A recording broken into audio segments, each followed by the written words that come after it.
இந்த மசூதியும் துவாரகா மாயியும் நம்மை பெற்றெடுத்த தாயாகும். இங்கு அபாரமான தயை, இரக்கம், கருணை, தர்மம், உதாரகுணம், சாந்தி முதலியன ஒவ்வொரு செங்கலிலும் உண்டு. இப்பிரதேசத்தில் உள்ள ஒவ்வொரு அணுவும் மற்றவர்களுக்கு சுயநலமின்றி உதவ வேண்டும் என்றே இயங்குகின்றது. இங்கு விந்தை என்னவென்பது தெரியுமா?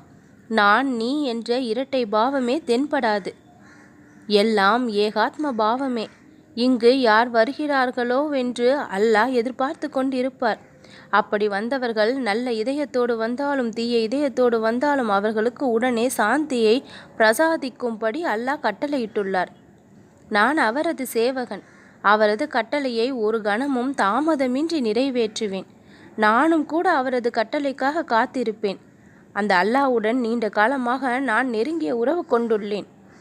ஒரு நாளும் அவர் சலிப்படைவதையோ உதவி செய்யாமல் இருந்ததையோ நான் பார்த்ததில்லை.